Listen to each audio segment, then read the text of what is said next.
Welcome back everyone to the fourth round of the London Chess Classic. Alireza played a masterpiece positional move on move 22nd. Buckle up and stay with us to take a look at that move. In this game, Alireza played against Pavel Elyanov, one of the legendary chess players from Ukraine. He was second of Magnus and on in World Championship matches. And today we have this opening Carlsbad pawn structure, Queen's Gambit declined, and Pavel Elyanov is 42 years old but still very strong. And here I want to show you a trick. If you play knight d7, you can use it in your own game. There is no knight d5 because black can just take, and if you take the queen, oops, bishop b4. So this was just a sweet thing to tell you, but he didn't go for it. He played c6, and Alireza played queen to c2. He doesn't want to allow bishop to f5, because if you play e3 it's possible, but you have to know these lines, and or Alireza didn't want to go for those lines. So he played queen c2, and after pawn to h6 immediately asked question of Alireza's bishop. You can do it in your own games. After bishop h4 he played bishop to e6. So in this kind of line, black is not going for normal like bishop e7, castle, knight d7, knight f8 without the pawn on h6. This pawn on h6 you could always include or not include. It's very subtle thing. But he is going for something more aggressive and developing his queen side first, and you will see why he's doing this. So after e3, very logical move, he guards the knight with another knight, and he is very flexible with this bishop on f8. Maybe this wants to go here, or bishop to b4, who knows. Alireza played bishop d3, super logical, and now modern chess starts with g5. Very common line. There are 300, 200 games in the database, and knight h5, black goes immediately for the two bishop advantage. So in this position, most of the people play knight to e2. Alireza played this move, but apparently more precise is just to go knight f3, but okay, that's a bit more professional. Knight e2, and after knight g3, Alireza could take with the h-pawn and open the rook, but he just takes with the knight because the knight is just more active here. Sometimes you want to jump to f5, and in this position Pavel Elyanov plays a move that is more rare. Like the main line here is just to go h5, immediately go after the knight. But okay, probably he was worried about Alireza's e4 because the king is in the center and white's king can immediately go castle. So be careful, because you already push pawns, they cannot go back. That's the bond thing in chess, that pawns cannot come back. But if you mess around with the pieces, it's fine. Sometimes you can come back, but pawns then never come back. And where is this king going? So immediately break the center. So that's why probably he just played knight f6, and it's a new game kind of in top level chess. So there is only 3 games in database, so we are in new game territory, and Alireza goes castle. Computers here give very interesting idea. They want to go rook b1, b4 immediately, which is one of the personality of or characteristic of Carlsbad pawn structure, which is minority attack. White normally pushes pawn on the queen side, and it's called minority attack because we have 2 pawns against 3 pawns, and we want to attack and create weakness on c6. And in this case it even was better because black eventually wants to go long castle, so we want to attack as well. But okay, Alireza just plays the most natural move, which is castle, and after that he plays queen c7, which a bit surprising to me because normally you just go queen a5, long castle, bishop b4, stuff like that. Queen c7, it's a bit maybe computer analyzed move. He wants to just have always pressure on the knight whenever you play h4, so you don't want to really give white ideas like maybe f4, maybe f3, e4 easily. The knight should be a bit hanging, and also bishop d6 attacking the knight on g3. So Alireza just plays king b1, long castle, rook c1. This process of moves remembers me of Alireza's game against Fabiano, but okay, it was completely different. In that game it was g3, h3, g4, and Fabiano's pawns were like something like that. But it's very common in Carlsbad in such lines when both king goes castle. So whenever you go long castle, make sure you always go non-written rule, go king b1 or king b8. And now here in this position, black is just having a space on the king side, and he really wants to just push pawns, and this knight doesn't have a great square because sometimes whenever you jump here there's knight e4, and a lot of time you just sack a pawn to just open this bishop. So in that sense it's just a bit annoying for white. white. So Alireza immediately goes for this very common idea with rook c1, knight a4, putting the knight on c5 and going to provoke, exchange these two pieces. I mean, black has 2 bishop advantage. So immediately he plays h5. Alireza doesn't allow you to harass his knight, and here it's a very nice move, rook g8, because he just wants to put pressure on the king side and this g2 pawn. And the problem is white cannot really talk in the center or talk on the king side. So that's why black is a bit better, also because of this 2 bishop advantage. But the thing is, I have always this move. White's position is still active. So in this position, Alireza finds a nice idea. Instead of just taking directly, he just goes knight e2. He says, okay, you can have my pawn, but I'm gonna have a beautiful knight on f4, and at some point I can bring back the other knight to guard it. So it's gonna be a beautiful outpost for my knight. So he just takes and says, okay, you can have your outpost, but now I'm going to just guard it. So it's a very strategical point here, positional understanding that you can learn a lot in this position, which is a positional exchange sacrifice. So in this position, Alireza plays knight to c5. Be careful. So in this, after from now on, always f3 you should calculate what happens. What does he want to do after f3? Does he want to just come back and give up the pawn on h4? No, he just wants to take the knight and take, and you already made a lot of weakness on your king side. d4 is hanging, h3 is coming, this 2 bishop advantage, this bishop becoming very strong on these diagonals. So your whole king side gonna get exploded. So that's why Alireza didn't play f3, so we don't make our pawns weaker than anymore, and immediately go knight c5. And here he just took on c5. So without help of engine, I thought, okay, this move is a bit strange to me, because why not just bishop c8? And then I just realized myself that, okay, you cannot really keep your 2 bishop advantage, and bishop 5 is a bit annoying. White gets some attack and initiative on the king side. So that's why he just exchange, immediately gets rid of the knight, and in this position he puts pressure on g2 pawn. So this is the critical position of the game, and a masterpiece, master move by Alireza. A lot of us, until maybe even grandmaster level, we go wrong in this position. A lot of people, a lot of players they just go f3 probably here, or other moves, and they just allow this pawn exchange, positional exchange sacrifice, and we just end up being worse, and the position is becoming very difficult because you just made your pawns weak. h3, rook takes g2, and you don't have any counter attack. So here Alireza thinks about 3 minutes or something, and he just plays the best move, queen to b4. Looks very weird move, but it activates the rook. Also guards the pawn on d4 still, because whenever take, the pawn is guarded. Sometimes you want to come back, but the idea behind this move is that you open the rook, and at some point you just want to lift the rook. And whenever black is trying to win all of our pawns, we are going after his king. So queen b4, brilliant move, kills most of black's game. So in this position, he just plays bishop c8. He wants to keep his bishop, and in this position, Alireza plays pawn to f3 finally. Now it's not very important.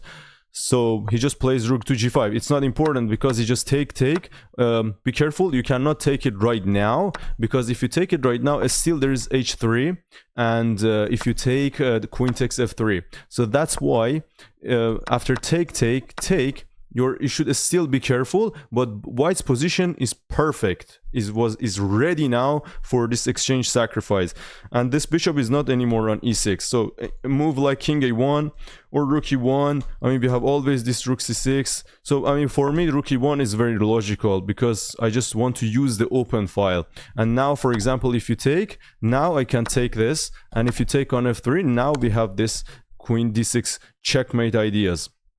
When the rook is not anymore on g8. The difference is that, for example, if you take it right now, the queen is still on f4, and here h3 takes. Here, if you give check, the rook is still here. So that's why practically it was just difficult for him to go exchange sacrifice. He was not sure, and allows rook h4, and in this position tries to exchange more pieces. From now on, I think he's in the mentality of just going for draw. But okay, still you have weakness. I mean, white has a still weakness as well on g2 or e3, but h5 is also weak. So Alireza goes rook c3, wants to play everything under control and concrete. Everything is under control, and now Elyanov brings more pieces to defend the king. And Alireza again guards the pawn because he wants to activate his knight. So he comes back again. He's ready for a draw. Alireza says, no draw. We get more space on the queen side. And I want to play a5, get more space. And provokes black to play a5 so that your king becomes a little bit weaker. So rook to e8 puts pressure. Alireza comes back. A lot of dances, knight d7, knight f6, rook c2, rook c3. a5 finally, he kind of lost his patience here. He could just keep the game going with rook g8. I mean, keep the structure. But he went a5 finally, and after queen b3, now white got a bit more purpose and goal to play for. The king got weaker. Rook g5 puts pressure on g2, and Alireza changes the way of playing, goes for the king side. And now again Elyanov says we bring the back knight because we don't want to get mated, and he has only 6 minutes, and it's move 31. So on move 40 there is time addition 30 minutes, and now Alireza takes the pawn on h5. That was Elyanov's idea. He just wanted to give up the pawn because he didn't see any better move, because now the rook is coming and take on c6. For example, if you play something like this, I mean, this is scary. The rook c5, rook a5, this pawn is gonna be a problem for him. So he said, we just bring the knight on c4 maybe and guards everything. But after now, white is just up a pawn, and after knight b6, in this position, Alireza plays a very nice move, calm move, king a2, because sometimes there's king queen h2 and some checks, e3 pawn is weak. And after king a7, knight f6, rook to e7, here Alireza has a great idea here. You can pause and find the winning idea for white. He plays rook to c5 and king to b8, which is fine. And here, this is the moment actually. He played e4, which looks very logical, but okay, sometimes these are called hanging pawns, you know, even though they are very beautiful, but they're hanging pawns, and they could be weaknesses. The better idea was to go g4, g5, consolidate the knight on f6, and that would have been a beautiful position for white, because after this trade g5, the pawn on a5 is still hanging, is still flexible with the pawns. But e4 takes, knight d7, queen d7, and now the position is completely equal. After, I mean, there is nothing here for white. And in this position, Alireza don't go for draw, because the pawn on a5, you could take, e4 is also hanging. And here he goes for queen d3. He just missed the move here, and he could go queen e3. Is still very, I mean, this is a very interesting move for white. Black's position, still you have to be very careful, because now if you play for example something like this, I have check, queen c7, I improved my queen position and I want to go for this idea. I still have some plans to give up the pawn, maybe create passed pawn, but queen d3, queen f4, and now suddenly everything, Alireza was shaking his head. He thought he's just blundered, but he thinks he has 21 minutes, and he finds the best idea here to continue. He didn't give up, and brilliant move here, like going for brilliant idea, is still putting pressure on black. Takes the pawn, and the thing is, if you take with the queen, queen g3, it's very annoying, this check, because if you go here, the king is very weak, and you have to self-pin your rook. It's just not easy. And after rook takes e4, which he did, g3, attacking the queen. And after this move, which is magical move, because you just go into the head of your opponent, because you think, okay, I mean, you have a lot of options. If you go here, sometimes rook g5, you know, I mean, maybe the queen endgame is, this king is just weak. Sometimes I have, like, if you go here, I can exchange and maybe go rook g5, something like that, or even after queen e3, I was thinking, like, maybe we can even keep the queen, or, I mean, white is up a pawn, right? So yeah, something like queen c4, for example. I mean, queen e3 is a logical move, but I saw something that it was very interesting for white. Yeah, maybe this was like this. Yeah, anyways, he took on d4, which is the very good move as well. But now, rook f5. What do you want to do about this pawn? And if you just want to stay passive, the king is coming. So he went rook d4, attacked the pawn on a4, and after king b3, king a7, rook takes f7. He just gave up the pawn on f7. Maybe you guys say, why he didn't just play rook d7? But because I just bring the king before a5, I just gonna suffocate the king, and maybe it was practically better. But okay, he thought, he's an experienced player, he thought he's just, I cannot give him all this space. Better to just give up the pawn and just put the rook behind the passed pawn always. But now it's very tricky. After c5, because you don't want to allow b4, after rook f8, here he makes a brutal mistake and he goes king a7 and stays passive. But in this position, staying passive is not good, as is written sometimes in the Dvorsky's book. You have to be active. You have to be active with king to a5, because force white to play f7. There is no more shelter for the king on f7, and now you just come back to b6 because you don't want to allow checks. That was the only way to draw this. But when you go there, still my pawn is on f6 and I can go take a shelter on f7, and here's exactly does this. But here again, he gives a chance to black with this rook e8 move, but practically with low time is just so difficult to understand why this position is a draw. You can pause the video and find the draw idea for black, which is crazy. And he made the wrong move, b6, completely wrong move. He had to create passed pawn. He had to just be fast with his pawns. And after king e3, something like rook f1, king e4, you just play c4, king e5. Look at these pawns. Rook f2, king here. You just take the pawn, go here, rook f2, f7. Here, it's very interesting endgame. You don't take it now and push pawn because the king is gonna be close. You should wait the king go further to f8 and then take it. So c3 only move to draw. And after f8, takes.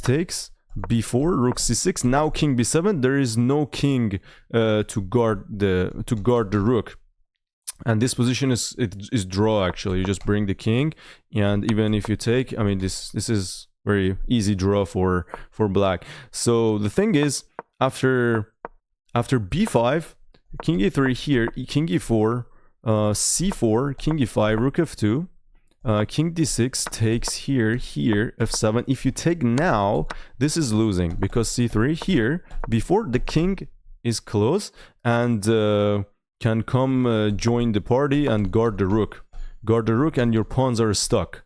And for example, if you play something like this, I can just box your king, go for checkmate. Beautiful endgame here, but he doesn't find it, and now Alireza just marches the king, and now it's just too late. I have a pawn, and my king also can come to the center easily and stop your pawns. And after this check, he just resigned. Yeah, I mean, Alionov played a great game, but Alireza played like very tricky. He didn't give up after he blundered this queen f4 move. Yeah, after queen d3, I mean, he was really pissed on the camera. He missed this move, but again, he believed that it's not over, find the best move still. But the move of this game to me, which is very instructive, is move 22, which I personally would go wrong in this position easily. So this queen b4, which is the takeaway position, you analyze this position, I mean, it's just a beautiful move, masterpiece move, and what can elevate your game. So thank you guys for watching. Hope you guys enjoyed this recap. Make sure to subscribe and like this video if you liked it, if you don't want to miss my next recaps. And see you guys in tomorrow's game. Alireza is 3 points out of 4 and second place after Abdusattorov. Let's see what happens. Thank you. Ciao, ciao.